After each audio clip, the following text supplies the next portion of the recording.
శ్రీ షిరిడి సాయిబాబా జీవిత చరిత్రము 23వ అధ్యాయం. బాబా క్షుద్ర విద్యలను ప్రోత్సహించేవారు కాదు. అలాంటి శక్తులు ఉన్నవారు వాటిని వదలనిదే తన వద్దకు రానిచ్చేవారు కాదు.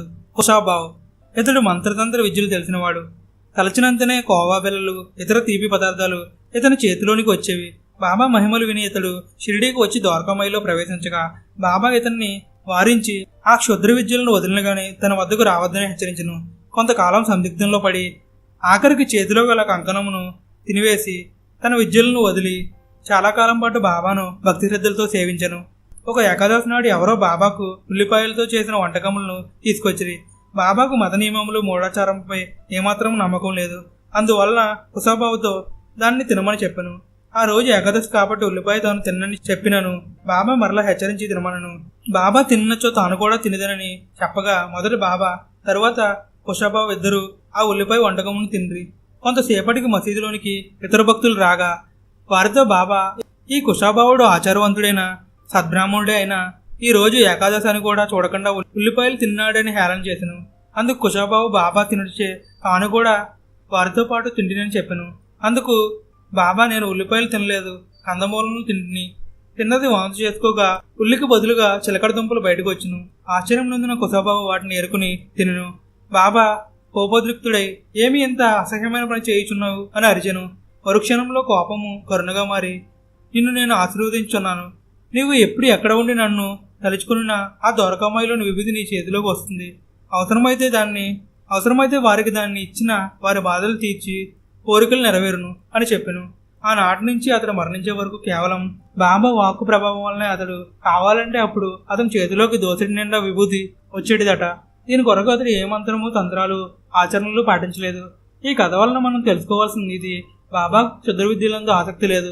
తను నమ్మిన వారికి వాటి నుంచి దూరం చేసి సత్కరించి ఆ శక్తులకు బదులుగా దివ్యశక్తులు ప్రసాదించేవారు. అందువలన సాయికి నిజభక్తులైన వారు ఏ క్షుద్ర శక్తుల గురించి, గాలి, భూతం లాంటి నీచ దృష్టి శక్తుల గురించి బాధపడాల్సిన అవసరం లేదు. ఇవి సాయి భక్తుల నీడలో కూడా రాలేవు.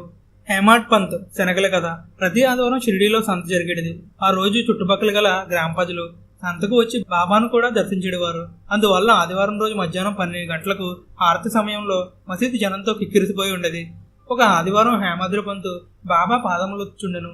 శ్యామ నవ్వుతూ అతనితో, నీ కోటునకు శనగ గింజలు అంటినట్లుండవని చూడమనగా అతడు పొడుగాటి చొక్కా చేతులను తట్టగా చాలా శనగలు కిందకి రాలెను. అప్పుడున్న వారందరూ వాటిని ఏరుకుని ఆ చొక్కాలోని తన చొక్కాలోకి శనగలు ఎట్లొచ్చినో హేమాద్రి పంతులకు కూడా తెలియదు. మడత కూడా పెట్టని బారు చొక్కాలోకి అన్ని శనగలు ఎట్లు వచ్చినో అందరికీ ఆశ్చర్యం వేసెను. అప్పుడు బాబా ఈ విధంగా చెప్పాను: అతనికి తానొక్కడే తిను దుర్గుణం ఒకటి కలదు.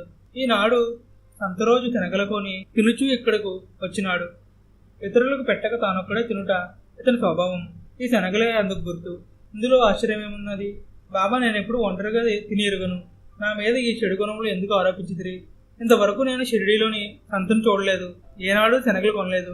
ఈ రోజును కూడా కొనలేదు, తినలేదు. నా వద్దన్న వారికి పెట్టకుండా నేను ఎప్పుడు ఏమీ తిని ఎరుగునని హేమాడ్ పంత్ చెప్పాను. వెంటనే బాబా, నీ దగ్గరున్న వారికి పెట్టదవు. ఎవరు దగ్గర లేనప్పుడు ఏమి చేయుచున్నావు? నీవు ఏదైనా తినుటకు ముందు నన్ను తలుచుకుంటువా? నేను ఎప్పుడూ నీ దగ్గర ఉంటాను కదా, మరి నీవు తినుటకు ముందుగా నాకు అర్పించుచున్నావా? బాబా యొక్క ఈ ప్రశ్నకి హేమాద్రి పంత్ గొంతు మోగపోయింది. నిజమే, అతడు తినుటకు ముందుగా దేనిని బాబాకు సమర్పించలేదు. ఈ విషయమే తాను ఇంతవరకు ఆలోచించనే లేదు. తన జీవిత సర్వస్వం సాయిబాబాగానే భావించున్నప్పుడు ప్రత్యేకించి ఆ అర్పణ అవసరమా అన్నది మదిలో ఆ ఆలోచన మొదలవగానే బాబా తిరిగి అతనితో ఇట్లనెను: పంచేంద్రియాల కంటే ముందుగానే మనస్సు, బుద్ధి విషయములపై వాలి వాటి వాసనను అనుభవించును. విషయ వాసనను వదిలి పంచేంద్రియములు ఉండలేవు. అందువలన విషయములకు, ఇంద్రియములకు మధ్య భగవంతునికి ఒక అడ్డుగా పెట్టినచో మనస్సు యొక్క పరుగు వేగము తగ్గును. ఏదైనాను ముందు భగవంతునికి సమర్పించినచో దాని యందు వ్యామోహం తగ్గును. ఇట్టి భౌతిక విషయములే కాక కామ, క్రోధ, లోభ, మోహోదులను కూడా గురువుకు అర్పించిన క్రమంగా చిత్తవృత్తులన్నీ నశించును. దీనివలన విషయ విచక్షణ జ్ఞానం కలిగి చక్కని గుణశీలము వృద్ధి అగును. సద్గుణముల వలన దేవుని యందు నిశ్చల ప్రేమ పెరుగును. దైవానుగ్రహం వలన నేను దేహిని కాను అను సత్యం దర్శనమవును. అప్పుడు మాత్రమే బుద్ధి శుద్ధ చైతన్యంతో లీనమగును. అదే ఏకాత్మ భావన. మొదటి నేను వేరు, విషయ వస్తువు వేరు అనుభవం ఉండును. అందువల్లనే వేరుగా కనిపించే విషయ వస్తువు కొరకు మనసు పరుగులు పెట్టును. నేను బయట గల విషయ వస్తువు ఒకటే అనే ఏకాత్మ భావన కలిగి ఉన్నప్పుడు తనకు వేరైనది బయట లేదు అని తెలుసుకోగలిగినప్పుడు తన రూపమే బయట అనేక విధాలుగా ఉండదని సత్యాన్ని గ్రహించగలిగినప్పుడు మనస్సు దేని కొరకు ఎటు పరుగులు తీయవలసిన అవసరం ఉండదు. ఉన్నతమైన ఈ స్థితిని మనిషి చేరుటకు మొదట సర్వం భగవత్ అర్పణమే తొలి సాధన కార్యక్రమంలో ప్రారంభించాలి. మీ ఆలోచనల్లో, ఆశయాల్లో జీవిత గమనానికి నన్నే లక్ష్యంగా చేసుకుని మీరు పంచేంద్రియముల ద్వారా పొందే ప్రతి అనుభవాన్ని నాకు సమర్పించాలి. లేనిచో మీరు ఇంద్రియములను జయించలేక కోరికలకు బానిసలై తప్పుదారిన పడి ప్రమాదం వచ్చును. బాబాయ్ యొక్క ఈ చక్కని ఉపదేశం కేవలం హేమాద్రి పంత్కే కాక ఈనాడు మనందరికీ వర్తించును. ఈనాటికే కాదు, ఈ భూమిపై మానవజాతి ఉన్నంత వరకు ప్రతి మనిషి అవసరమైన జ్ఞానబోధలు ఇవి.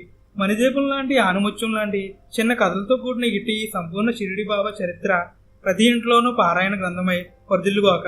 భారత రామాయణాది గ్రంథముల వలె సాయి జీవిత చరిత్ర జాతి, కుల, మత, వర్గ విభేదాలకు అందని భారతీయ జాతీయ జనజీవన గ్రంథముగా తయారొగ్గాక. మనిషే బాయి దామోదర్ ఘనశ్యామ్ బాబారే అనువానికి అన్నా చెంచానికర్ అను ఇంకొక పేరు కలదు. ఇతడు బాబాకు భక్తుడు, మోటువాడు, మొండువాడు, ఉన్నదున్నట్లుగా చెప్పును, ఎవరినీ లక్ష్య పెట్టడు, మంచి హృదయం గలవాడు. ఒకనాడు మధ్యాహ్నం బాబాకు ఎడం వైపుగా కూర్చుని వారి ఎడం చేతిని త్రోముచుండును. బాబా వైపున ముసలి వితంతువు కౌజల్గి అను ఆమె బాబా నడుమును వీపును తోముచుండును. ఆమె కూడా స్వచ్ఛమైన మనసు కలది. అందరూ ఆమెను మావిషి బాయి అని పిలిచేవారు. బాబా వీపును తోముచున్నప్పుడు ఆమె ముఖం ముందుకు వెనుకకు కదులుచు అన్న ముఖముకు బాగా దగ్గరగా వచ్చుండును. భక్తి పారవస్యంతో ఆమె తాను కదులుతున్నదనే భావన లేక అన్న తన దగ్గరికి వస్తున్నాడని, తనను ముద్దు పెట్టుకోవాలని చెడు అభిప్రాయంతో అలా చేస్తున్నాడని ఆరోపించును. ఆ మాటలు విన్న అన్న కోపంతో లేచి ఆమెతో కలహముకు కాలుదువును. ముసలి వాళ్ళిద్దరూ తగాదా చూచువారికి హాస్యముగా అయ్యను. అప్పుడు బాబా వారితో, ఎందుకు అనవసరంగా ఈ రాద్దంతం? తల్లిని తనయుడు ముద్దు పెట్టుకున్నచో తప్పేమున్నదని ఇరువురిని శాంతింపజేశాను. వేరొక సందర్భంలో ఈ మనిషిపై బాబా యొక్క పొత్తి గడుపును తోముచు ఎక్కువగా బలం ఉపయోగించును. అది చూసిన భక్తులు బాబాకు హాని కలిగించినామని కంగారు పడి కొంచెం మెల్లగా తోమని, లేనిచో బాబా కడుపులో పేగులు తెగిపోవు, ప్రమాదం కలదని హెచ్చరించును. వారి మాటలు విన్న బాబాకు కోపం కలిగిను. కళ్ళు నిప్పు కళల వల్లే ఎర్రనయ్యను. చేతిలో గల సటకాన్ని తీసుకుని ఒక చివర దూరకమేలో గల స్తంభమును ఆంచి రెండో చివర తన కడుపుపై ఉంచుకుని స్తంభం వైపుగా బలంగా ఉపయోగించి పొట్టను తోయిచుండెను. సటగా బాబా పొట్టలోకి దిగిపోవచ్చున్నట్లుగా ఉండెను. అందరూ భయపడిరి. బాబాను మాట్లాడించుటకు తాకుటకు గాను ఎవరికి ధైర్యం చాలకుండెను. కొంతసేపటికి శాంతించి మామూలు స్థితికి వచ్చెను. ఈ కథ వలన మనం గ్రహించవలసిన విషయం, ఎవరి భక్తి ఏమిటో బాబాకు పూర్తిగా తెలియను. ఎవరి ఇష్టానుసారం వారు బాబాకు సేవ చేయుదురు. ఒకరు చేయి పనిలో అనవసరంగా ఇంకొకరు కల్పించుకొని రాదు. హరిచంద్ర పితాలే కుమారుడు. హరిచంద్ర పితాలే బొంబాయి నివాసి. ఇతనికి మూర్ఛరోగంతో బాధపడుతున్న ఒక కుమారుడు కలడు. ఇంగ్లీష్, ఆయుర్వేద, యునాని మొదలైన అన్ని రకాల మందులు వాడినను ప్రయోజనం లేకుండాను 1910లో దాసగాని కథలను విని కుమారుడిని తీసుకుని షిరిడీకి వచ్చును. మసీదులో కూర్చున్న బాబా పాదములను సాష్టాంగ నమస్కారం చేసెను. రోగి అయిన కొడుకును బాబా పాదములపై పడేసి బాబా ఆ రోగి వైపు తన దృష్టిని సారించి కొంతసేపు చూసెను. పిల్లవాడు కళ్ళు గిర్రును తిరిగి గృహ కోల్పోయి నేలపై పడెను. అతని నోట చొంగకారి, శరీరం చెమటపట్టి చల్లబడెను, చచ్చిపోయినట్లుగా అయ్యను. పిల్లవాడి స్థితిని చూసిన తల్లిదండ్రులు కంగారుపడి తల్లి కంట నీరు వరదలా పారెను. ఆమెతో బాబా, నీ వీటిలో ఏడవలసిన పని లేదు, వీరిని తీసుకుని బసకు పొమ్ము, అరగంటలో చైతన్యం వచ్చును అనను. వాడిని వాడకు తీసుకుపోయిన తరువాత బాబా చెప్పినట్లుగానే పిల్లవాడికి స్పృహ వచ్చును. ఆ రోజు నుంచి అతనికి మరలా మూర్ఛ రాలేదు. పితల్లి తిరిగి వస్తున్నప్పుడు బాబా, బాబు, ఇంతకు ముందు నీకు 2 రూపాయలు ఇచ్చి తిని ఇప్పుడు 3 రూపాయలు ఇచ్చున్నాను, వీటిని నీ పూజా మందిరంలో పెట్టుకుని పూజించుము అనను. అతడు అదే మొదటిసారి షిరిడీకి వచ్చినప్పుడు బాబా ఇంతకు ముందు 2 రూపాయలు తనకి ఎట్లిచ్చిననేది అర్థం కాలేదు. ఇంటికి తిరిగి వెళ్ళిన తరువాత అతడు ముదుసలి అయిన తన తల్లికి ఈ విషయం చెప్పగా ఆమె ఇట్లు జవాబిచ్చును, నీవిప్పుడు నీ కుమారుని తీసుకుని షిరిడి వెళ్ళినట్లే నిన్ను తీసుకుని నీ తండ్రి అక్కుల్కోట మహారాజు గారి వద్దకు పోయాను. వారు మీ తండ్రికి 2 రూపాయలు ఇచ్చిరి, పూజలో పెట్టుకుని పూజించమని చెప్పిరి. మీ తండ్రి గారు మరణించే వరకు వారిని పూజించుండిరి. ఆ తరువాత పూజ ఆగిపోయాను. ఆ కథను బట్టి సాయిబాబాయే అక్కలకోట మహారాజ్ అని మరి ఒకసారి నిరూపణ అయినది. అంబాడేకర్. పూనా నివాసి గోపాల్ నారాయణ అంబాడేకర్ ఉద్యోగం లేక 7 సంవత్సరాలు బాధపడను. చాలాసార్లు షిరిడీకి వచ్చి బాబాను ప్రార్థించను. క్రమక్రమంగా అతని పని క్షీణించను. వారితో షిరిడీకి వచ్చి 2 నెలలు ఉండెను. ఆర్థిక బాధలు భరించలేక ఒకనాటి రాత్రి దీక్షిత్వాడ ముందు కూర్చుని ఉండెను. ఎదురుగా ఉన్న నూతిలో పడి మరణించవల్లని నిశ్చయించుకున్నాను. ఇంతలో ఎదురుగా ఉన్న హోటల్లో యజమాని సుగును మేరు నాయక్ అతన్ని పిలిచి అక్కలకోట మహారాజ్ జీవిత చరిత్రను చదవమని చెప్పను.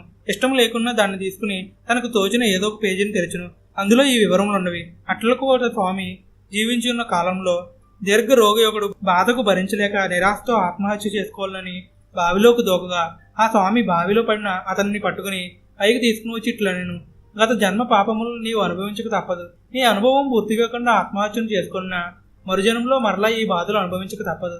చనిపోవుటకు ముందు కొంతకాలం ఆ బాధలు అనుభవించి గత జన్మ పాపములను తుడిచివేయము. అనాలోచితంగా తాను ఏదో ఒక పేజీ తెరిచి తనకు సరిపోవు కదా వచ్చినందుకు దీన్ని బాబా ఆదేశంగా భావించి ఆత్మహత్య ప్రయత్నం నుంచి విరమించుకొనను. గోవా పెద్ద మనుషులు. గోవా నుంచి 2 పెద్ద మనుషులు షిరిడీకి వచ్చిరి. వారిలో ఒకరు బాబాకు 15 రూపాయలు దక్షిణ ఇచ్చిరి. ఇంకొకరు 30 రూపాయలు ఇచ్చినా అతని దక్షిణ సాయి స్వీకరించలేదు. ఇంతలో శ్యామ కల్పించుకుని ఇద్దరు కలిసి వచ్చిన ఒక దక్షిణ స్వీకరించి ఇంకొకరిది నిరాకరించితివి, ఈ భేదభావం ఎందుకు అని ప్రశ్నించను. నేను ఎవరి వద్ద నుంచి ఏమీ కోరను, మసీదు మాత బాకీని కోరును. ఆమె ఎవరి నుంచి దక్షిణను కోరునో వారిని అడుగుదును. బాకీ ఉన్నవాడు చెల్లించి విమోచన పొందును. నేను ఇల్లు ఆస్తి కుటుంబం లేనివాడిని, నేను ధనమును కూడబెట్టరాదు. భక్తులు మొక్కుల ద్వారా పడిన బాకీని తీర్చుటకే వారి వద్ద నుండి దక్షిణ తీసుకొందునని బాబా సమాధానం చెప్పును. ఇంకనూ వారిట్లు చెప్పిరి, రుణము శత్రుత్వము హత్య దోషము అనుభవించే తీరవలను, తప్పించుకునే మార్గం లేదు. నేను దక్షిణ అడిగి పుచ్చుకున్నవాడు మొదట చాలా పేదవాడు. ఉద్యోగం దొరికినచో మొదటి నెల జీతం తన ఇష్టదైవముకు ఇచ్చేదనని మొక్కుతున్నాడు. నెలకు 15 రూపాయల ఉద్యోగం దొరికి అది క్రమంగా పెరుగుతూ 700కు చేరెను. అయినా అతడు మొక్కు తీర్చలేదు. అతని కర్మఫలమే ఇక్కడికి ఈడ్చుకొచ్చాను. అతని మొక్కు బాకీనే ఇప్పుడు నేను అడిగి తీసుకుంటుని అని చెప్పాను.